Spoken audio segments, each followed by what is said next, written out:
Welcome back to After Wine School, the podcast. I'm Keith Wallace, and I'm here with the illustrious Alana Zerbe. Oh, I thank you, Keith. Yeah, absolutely. And so today we're talking about Sommelier Secrets, which is Yeah. actually the name of a class we run at the Wine School of Philadelphia. And we thought, this is a great concept to bring to the known universe of wine lovers and sommeliers. Just like what is it?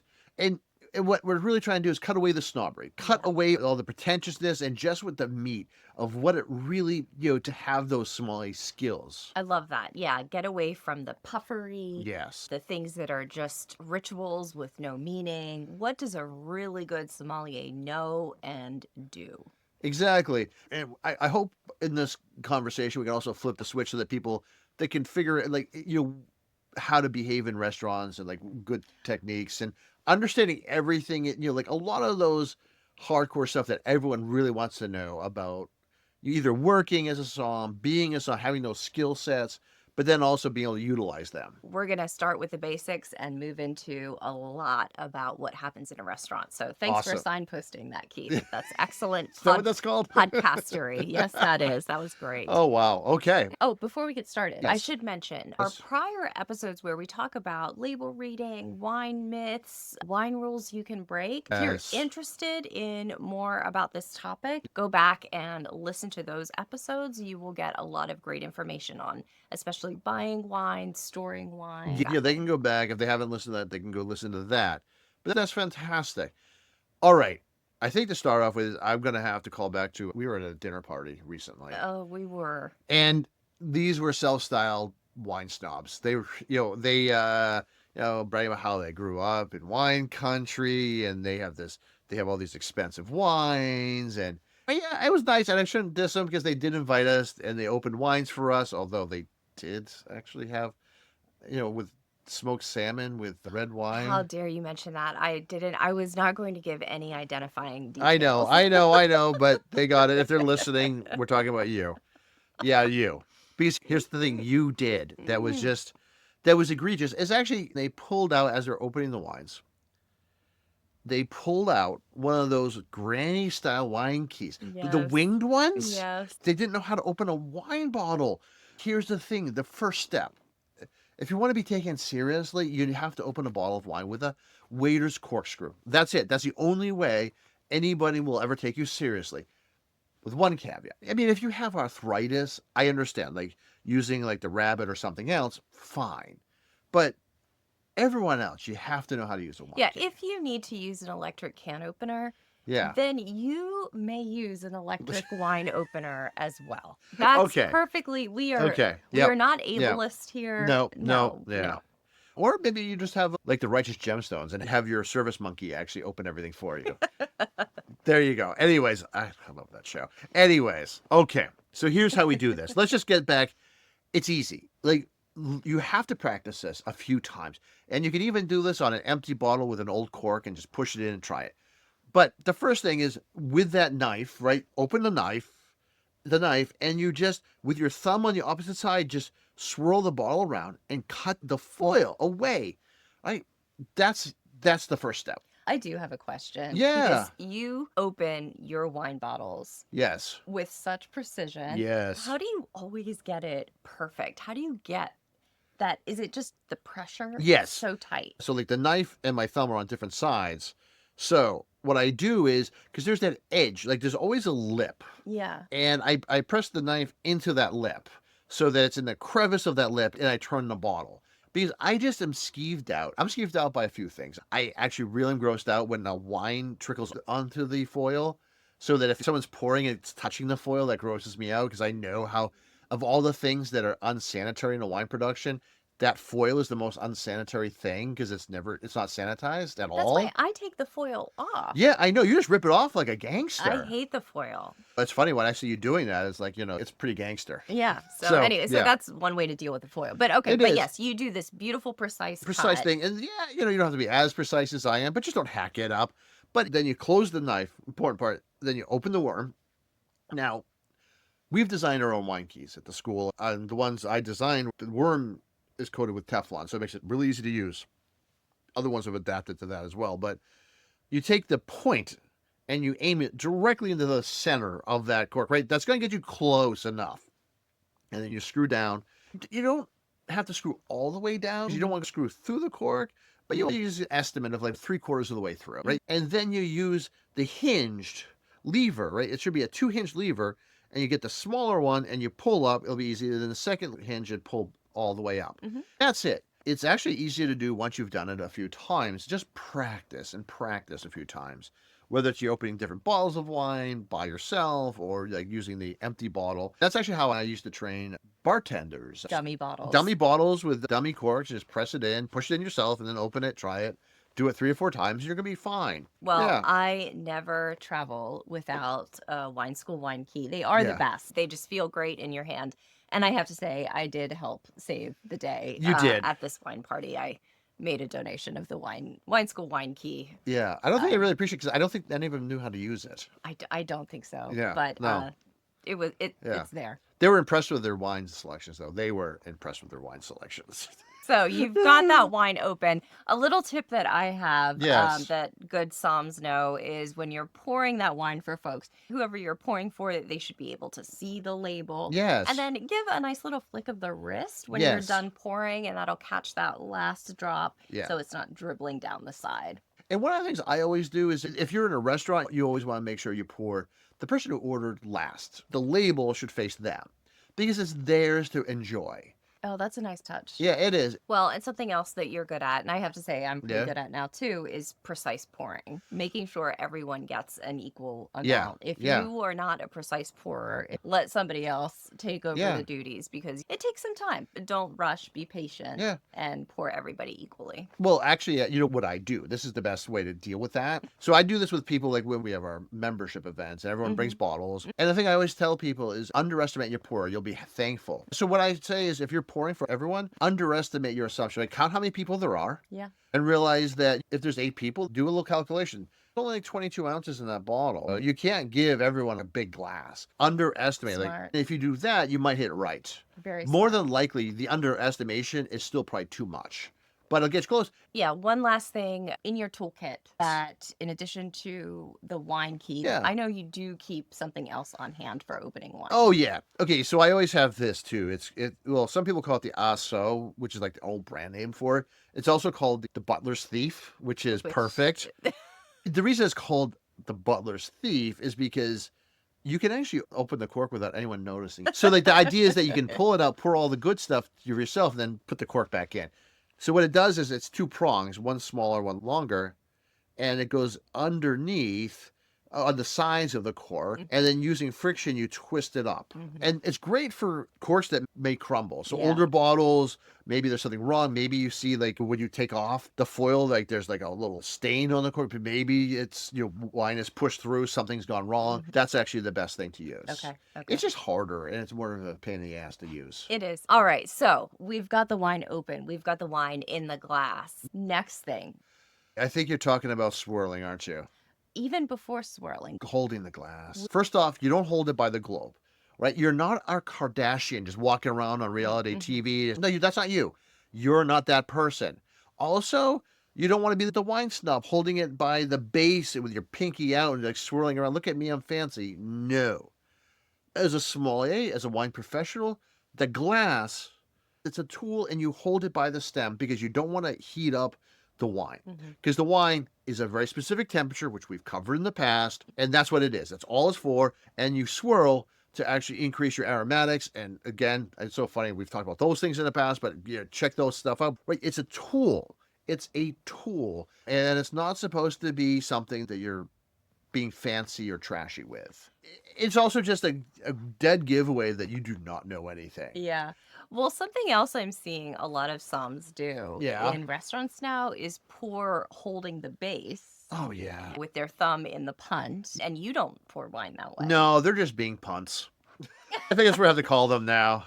No, so, that's an old way. That was like 20, 30 years ago. That was what wine snobs did. That was a snobby thing to do. Yeah. But then we all got better. We all realized that was just dumb. Yeah. And now, but people are starting it again. I think we're all on a cycle of stupidity. Mhm. Now we're actually on late stage snobbery again. And so we have to crush this. And it's no, because the hard thing is if you carry it by the hand, the point is at the base.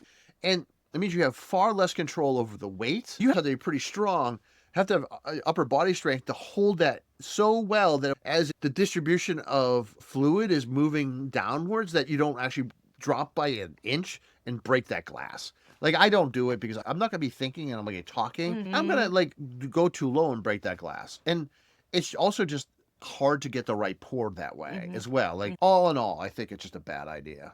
Thank you. Thank Yeah. you for that. Yeah, you're welcome. All right. I think for Psalms and people who are appreciating wine alike, Yes. the way to communicate, the way to bring people closer Yeah. is actually to talk about the sensations that you're This is a really experiencing. good point. So, acidity, the degree of tartness. Yes. Yes. How much acidity are you getting from a wine? How much weightiness are you getting from a Yeah. wine?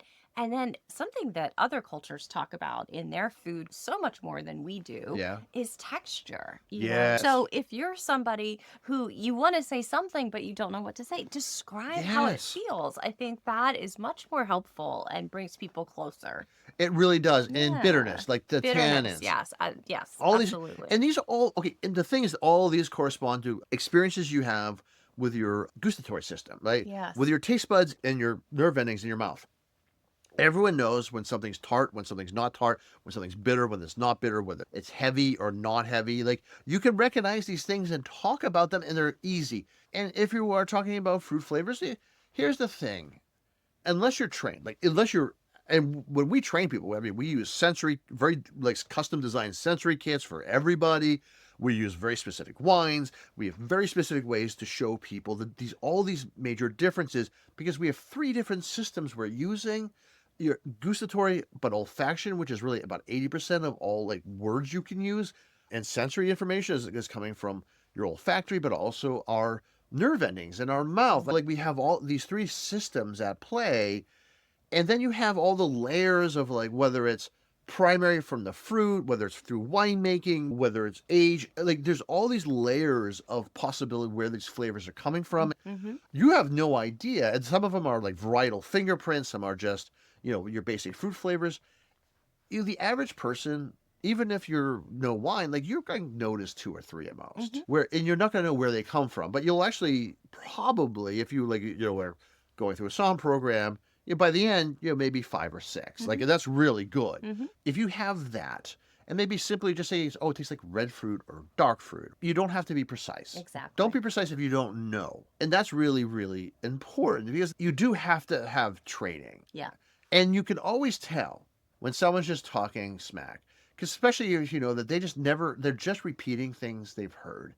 And especially when people are talking about certain kinds of minerality, because then they get into the bad ideas of like they're thinking like, oh, this is terroir and things like this, Sure. and they're feeding from ignorance to ignorance, and you can that's actually the point where I start getting really frustrated with somebody, and because no matter who you are. No matter what your industry you are, when you hear people talking smack or foolishly, it's annoying. I'm sure every doctor out there right now, when they hear their patients spouting things they read either on Reddit or WebMD, they're annoyed. Sure. I know they're annoyed. We know doctors who are very annoyed by that. Just limit your information to what you recognize, what you know, and what you can express.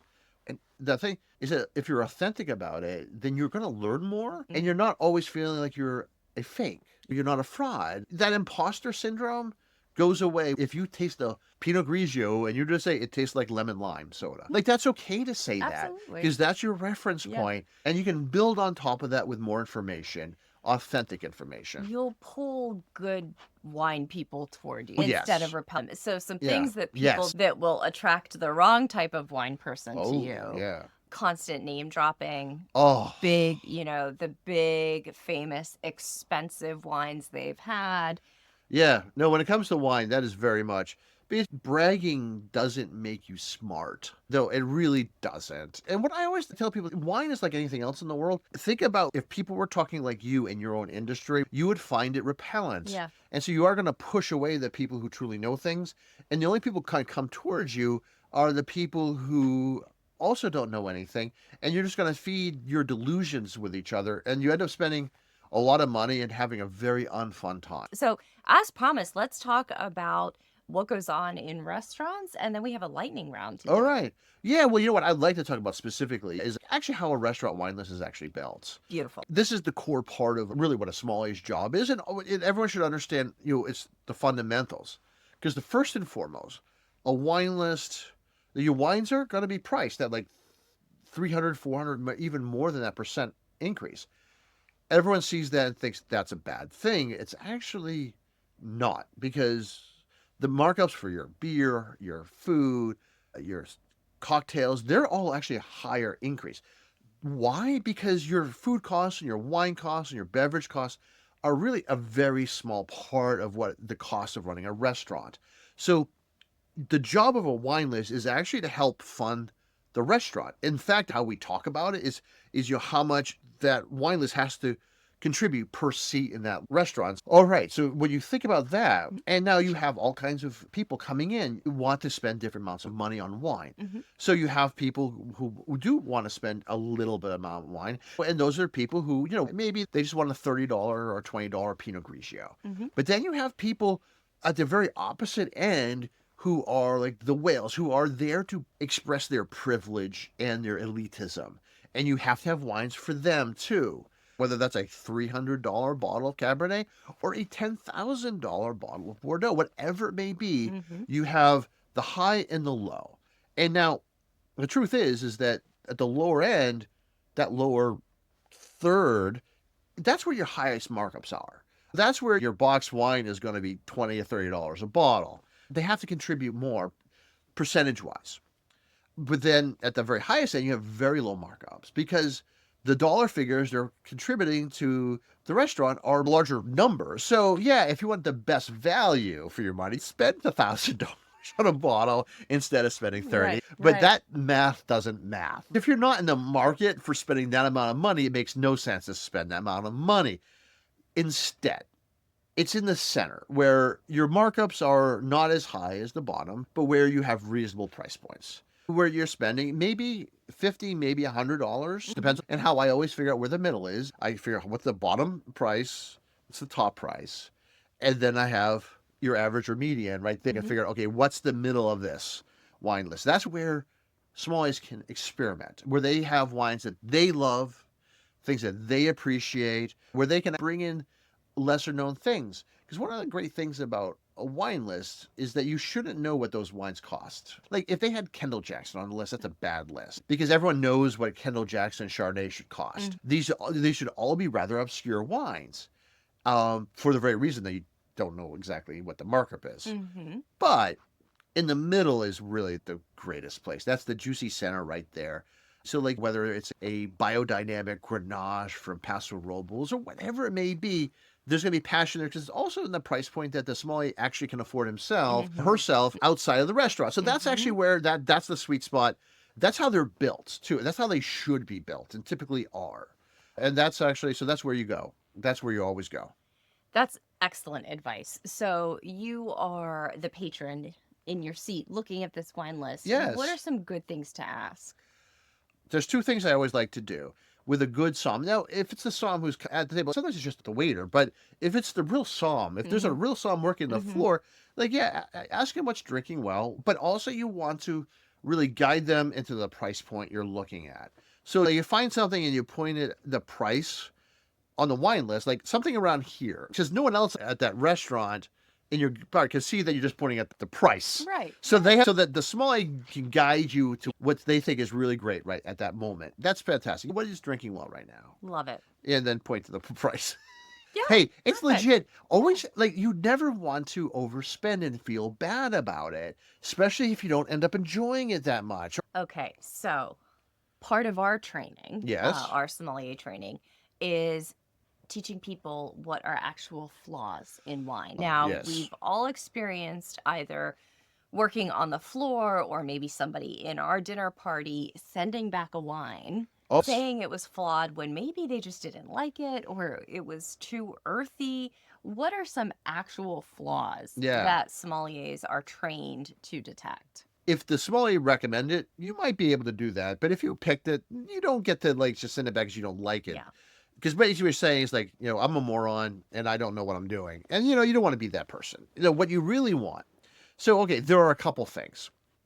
The thing that's historically going to be the most common, and it used to be around 5%. It's less than that now, but it's a corked wine, also known as TCA, aka tetrachloroanisole.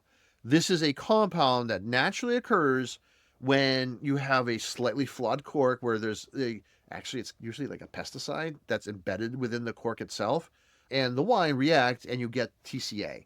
What it does is it binds on you with your olfactory system, and you can smell nothing or taste nothing but moldy cork, actually moldy basement or moldy hardboard. Like, that smell. And it's musty, and the wine tastes flat and acidic and tart. Whoop, that goes back. Yes. That goes back, no question. Yep. The second most common thing, it's very rare. Is actually if you have the smell of nail polish remover. Oh. Yeah. And so that smell, no, it's going to be like 1 in 10,000 bottles, but it can happen. And you smell that. What is that compound? Acetone. Acetone, thank you. Because what acetone can happen. So it's a unintentional bacterial re-fermentation in the bottle, and and that's a poison. You smell it, you send it back, but you look at who that producer was, and you never buy from them again. Any winery can have faulty corks, and that's not their fault. That's actually their supplier's fault. But any winery that has a acetone infection in their wines should be out of the business. That's just sloppy, dirty winemaking. The only time I really have ever smelled I smelled it once in my entire career in one bottle, and they are out of business, actually. And or home winemakers, you tend to see that, with sloppy winemaking. But I'm going to add a third, something that's actually growingly a problem. And so what is smoke taint? Most smoky notes in wine are fine. They're actually supposed to be there. But it smells like you just started a barbecue and all that white smoke is coming out. If you've ever smelled that, it's like an acrid, bitter, smoky note, kind of like you're chewing on charcoal, which I don't know who's done that, but that taste. I've had this happen in wines from Oregon, from California. Yeah. So far, it's been 3 in the last 3 years. Wow. So that's actually something that now is becoming a problem. Okay. I'm really glad you Yeah. brought that up. Now, Yeah. with natural wines, sometimes you can get vinegar, a VA. Yeah, it's a volatile acidity, acetobacter, vinegar note. The problem with that, though, is now sometimes it's intentional. I know it's intentional. But it used to be that was a flaw, and now people who are making natural wines, they're claiming that's what they meant to do. So this is not an exhaustive list, but No. these are the common ones, and I'm Yes. so glad you brought up Yes. smoke taint. Oh, That yes. is something that, Yep. it's very distinctive and unfortunately on the rise. Yeah, Yes. yeah. Well, Keith, that is excellent. That brings us to our lightning round. Excellent. Where I am going to throw some things at you All and right. ask you whether they are legit or not legit. Yes, So absolutely. first up, number one is smelling the cork. Oh, no. Bad. Dumb. Don't. Stop. I've even saw somebody actually put in their mouth. No, there's absolutely no. It's ridiculous. It's ridiculous. The only thing you should ever do with a cork, if they open it, is touch it to make sure that it's a little moist. See if it's stored correctly. That's it. Yeah. Do not smell the cork. Great. What about a telephone book-sized wine list? Okay. Always a dead giveaway that they're just trying too hard. That's a try too hard. Unless you're like a 3-star Michelin restaurant that's well known for their wine cellar. No. Half those wines they don't even have in stock, or they're on vintages. It's malarkey. It's malarkey, I tell you. Dagnabbit. The sommelier drinks your wine before you drink your wine. Okay, sadly, this is actually legit something that sommeliers can and maybe should do, because basically they're not pulling like a glass full, but they're not sitting down. Yeah, no, it should be a small taste to see if there's flaws, like we were talking about. That's it. Yeah. That said, I hate it. I hate when I see something I'm like, oh, come on, really? Because really, all you really have to do is, as soon as you open that bottle at the table, smell it quick. And this is for everybody. And if you're ever in my classes, the first thing I do is when I open a bottle, I put it in my nose and I smell it, because the spot between where the wine ends and the cork begins, empty space, that actually fills with compounds. So if there's anything going wrong with the wine, When it pops out, you'll be able to smell it. It's a little airlock. Everyone's walked into a room and realized something real bad just happened. Walk right back out. Excellent. All Yep. right, we'll leave that there. And Yep. this one is always order the second cheapest wine. Oh, I love that skit. That was a College Humor from 2012 YouTube skit. I love that. Yeah, everyone is that's an instinct when you're new to wine. Like, not buy the cheapest wine, but the second. Now that bottom third is really all not really great priced. You always want to go a little higher than that. But honestly, yeah, because then just don't order wine at that stage. Don't worry about it. Order beer, have cocktails instead. All right, Keith. This concludes our lightning round and our episode on Sommelier Secrets. Oh, this was fantastic. So at this stage, one of the things to expand your enjoyment in wine, National Wine School, whether you're doing it online at wineschool.us or at universities or at the finest wine schools in America, do it. Their sommelier programming is fantastic. Folks, if you are in the tri-state area, we are full-time teachers at our home wine school, the Wine School of Philadelphia. So come on in and take a class with us. Absolutely. It's the top rated wine school in America.